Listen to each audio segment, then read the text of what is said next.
The Visitors from Orion, a cosmic comedy of first contact, friendship, and forbidden knowledge. Arc 1. The Crash and First Encounters, Chapter 1.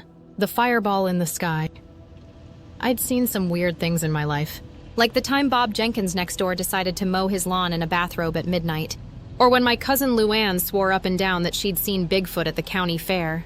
But this was a whole different level of weird. 1 minute, I was scrubbing last night's spaghetti off a casserole dish, and the next, the entire sky lit up like a 4th of July fireworks show gone wrong.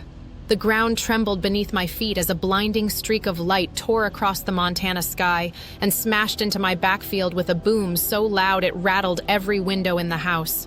Now, I don't claim to be an expert on aerodynamics, but I was pretty sure that wasn't a shooting star. I dried my hands on my apron, my heart hammering against my ribs, and ran to the porch. Through the screen door, I could see a thick column of smoke rising against the darkening sky. Flames licked at the edges of what I could only describe as a spaceship. Not a flying saucer, mind you. More like a sleek metallic RV with scorch marks and a couple of busted panels. Something shifted in the wreckage. My first instinct was to run inside, grab my phone, and call 911. But when I picked it up, there was nothing. No dial tone, no signal, just dead air. That was when I really started to panic. Then, out of the smoke, I saw movement. A figure emerged, coughing and brushing soot from their clothes. And to my utter disbelief, they were wearing jeans and a cardigan. A perfectly normal-looking woman, except for the fact that she had just crawled out of a crashed spaceship, like she had taken a tumble off a bicycle. She looked up, spotted me standing frozen on the porch, and, get this, she waved. I did the only logical thing. I waved back. "Hi there," she called, dusting herself off. "Sorry about the mess." I blinked. That was not what I had been expecting. Then, 2 more figures appeared behind her. A man, holding his head like he had the worst migraine in the galaxy, and a little girl who, despite the situation, seemed more interested in poking the smoking debris with a stick. "Henry, you had one job," the woman sighed, placing her hands on her hips. "I miscalculated, okay?" the man grumbled, rubbing the back of his neck. The gravitational shift was... "Oh, please," she interrupted. It was a fender bender, not an interdimensional collapse. I had officially lost all ability to process reality. You're not from around here, are you?" I finally managed. The woman smiled. "Oh no, dear, we're aliens." I stared at her. She stared at me. The little girl continued whacking the wreckage with a stick. Then I did what any rational person would do in my situation. I turned around, walked into my house, and locked the door. Chapter 2. Tea with Aliens. Maggie Collins had always been a simple woman. She liked her routines, her morning coffee, and the peace that came with living in a small town where nothing much ever happened. At least, nothing much had happened, until a spaceship fell out of the sky and landed in her backyard. Now, sitting at her worn wooden kitchen table, she found herself in an entirely new situation, having tea with aliens. If someone had told her yesterday that she'd be pouring chamomile into a delicate porcelain cup for extraterrestrials, she would have laughed and assumed they'd had a few too many drinks at Henderson's bar. But here she was, across from a perfectly normal-looking couple, with their wide-eyed daughter swinging her legs under the table, excitedly reaching for a plate of cookies. Maggie set down the teapot and folded her arms. "All right," she said, watching them carefully. "Explain to me again why you're here?" Jane, the woman who looked like she could pass for an upscale book club member, smiled warmly. "It's quite simple, dear. We stopped by for groceries." Maggie blinked. "Groceries?" Henry, the man sitting beside Jane, sighed and rubbed his temples. "We needed vanilla ice cream," he said, sounding utterly exhausted. "Lena wouldn't stop talking about it, and—" "Ice cream?" Maggie repeated, her voice raising an octave. "You traveled across the galaxy for ice cream?" Lena, the little girl, grinned, crumbs on her lips. "Earth has the best." Maggie pressed her fingers to her forehead, feeling a headache coming on. She had so many questions. So many questions. She had spent the last 20 minutes trying to process the fact that aliens were real. They weren't green, they weren't covered in slime, and they definitely weren't trying to abduct her. Instead, they were having tea in her kitchen, and one of them was now buttering a scone like this was the most normal thing in the world. "You must understand," Jane continued, stirring a spoonful of honey into her tea. "We meant to land more discreetly, but Henry miscalculated." Maggie arched an eyebrow. "Miscalculated?" Henry huffed. Space folding isn't an exact science, all right? Sometimes you end up a few miles off course. A few miles? Maggie gestured vaguely toward her backyard. You crashed into my field. There's a flaming crater next to my barn. Oh, don't worry about that, Jane said dismissively. Henry will fix it before we leave. Maggie opened her mouth, then closed it again. She had nothing to say to that. Instead, she took a sip of her tea and stared at them. The longer she watched, the harder it was to believe they were from another planet. Jane looked like she could be the PTA president. Henry had the tired expression of a man who had been dragged into an errand he never wanted to run.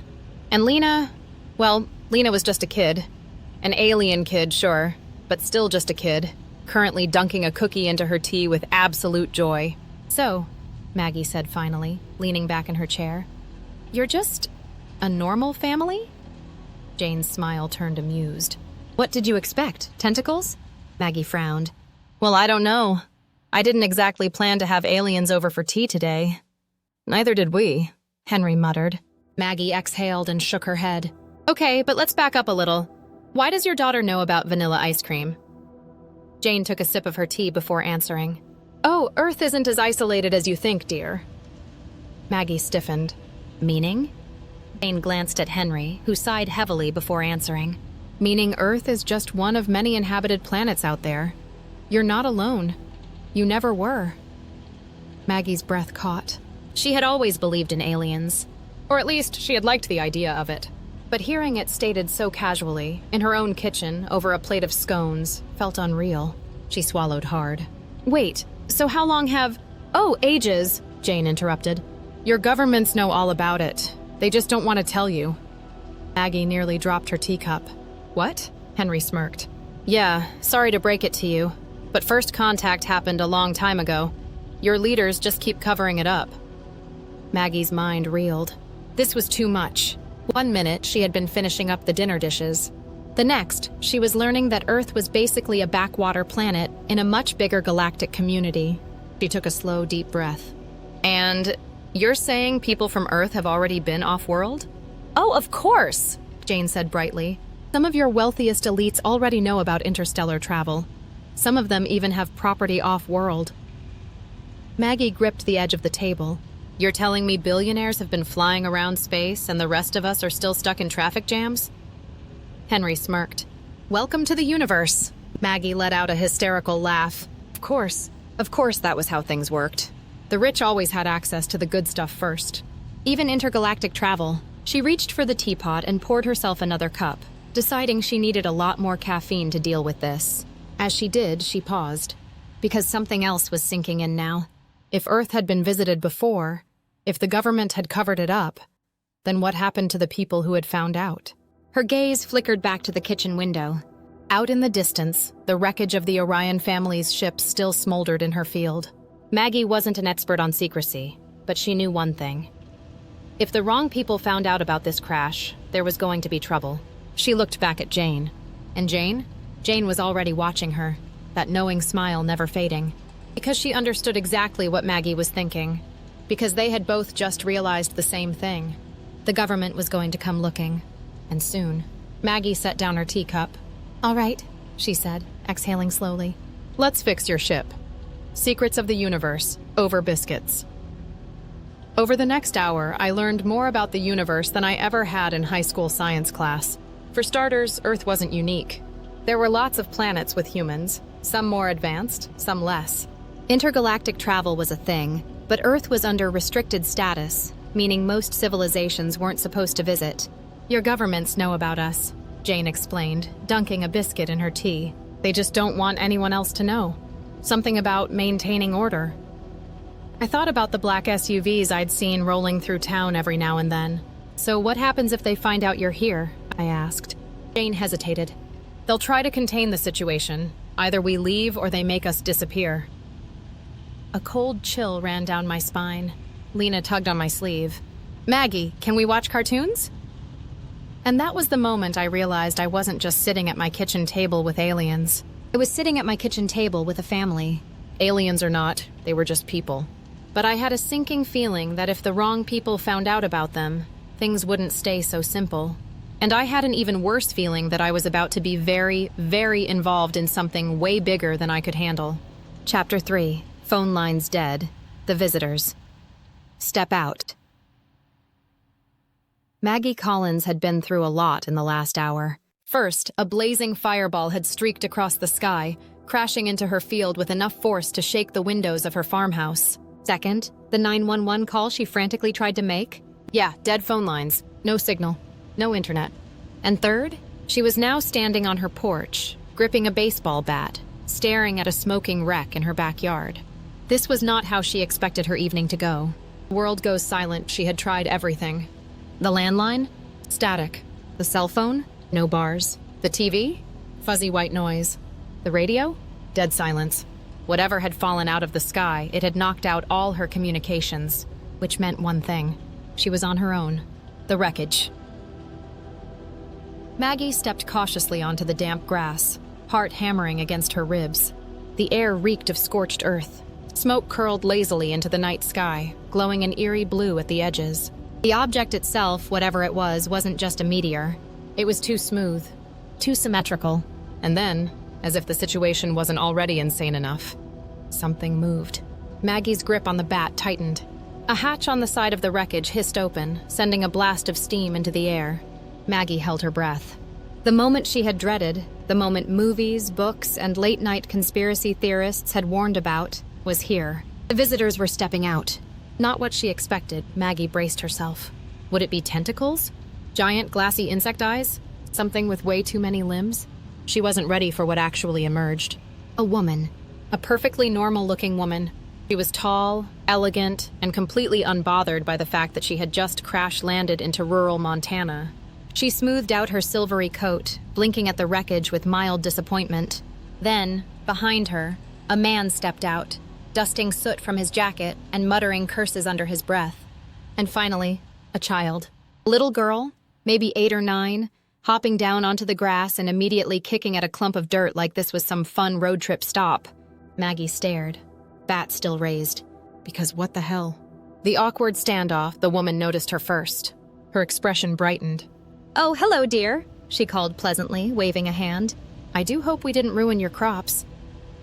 Maggie did not lower the bat. The man turned toward Maggie, squinting through the smoke. "Oh, great, here we go."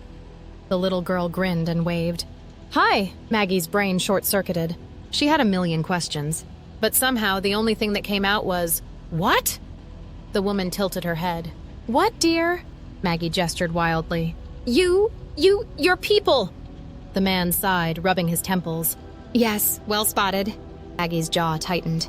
No, you don't get to just act like this is normal. You fell out of the sky. I thought you'd be... Tentacled? The woman supplied helpfully. Maggie threw her hands up. "Yes, tentacled, or green, or something." The little girl giggled. "We get that a lot." Maggie felt lightheaded. Because this couldn't be happening. An attempt at conversation, the woman stepped forward, perfectly calm, and extended a hand. "My name is Jane." Maggie didn't move. The woman, Jane apparently, sighed. "And that grump over there is Henry. And this," she gestured toward the child, "is our daughter, Lena." Maggie's fingers gripped the bat so hard they ached. "You're a family?" she asked weakly. Henry snorted. "Unfortunately." Jane shot him a look. Lena ignored them both, beaming at Maggie. "Do you have ice cream?" Maggie blinked. "What?" "Ice cream," Lena repeated, as if this were the most natural thing to ask. "We came to Earth for some." Maggie's eye twitched. Of all the things she had expected aliens to say, that had not been on the list. Processing the impossible, Maggie's knees buckled slightly. She needed to sit down, or lie down, or scream. You can't just drop out of the sky and ask for ice cream," she managed. Lena looked at Jane. "Why not?" Jane gave a helpless shrug. "She's got a point, dear." Maggie made a strangled noise. Henry pinched the bridge of his nose. "Look, can we skip the part where you hyperventilate and move on to fixing my ship?" Maggie stared at him. "Your ship?" "Yes," Henry said flatly. "Because unlike Earth, the rest of the galaxy doesn't run on fossil fuels and blind luck." Jane sighed. "What Henry means to say is, we need a few tools. Would you be a dear and help us?" Maggie opened her mouth. then closed it, then opened it again, then finally sighed in absolute resignation. Because of course she was about to help 3 aliens fix their spaceship. Of course she was going to make tea for them first. And of course this was now her life. With one last, long-suffering sigh, she turned toward the house. "Come inside," she muttered. "If I'm helping you, I need caffeine." Lena cheered. Henry looked relieved. Jane smiled. "Oh, wonderful. I do love a good cup of tea." Maggie rolled her eyes, because somehow she was already used to this.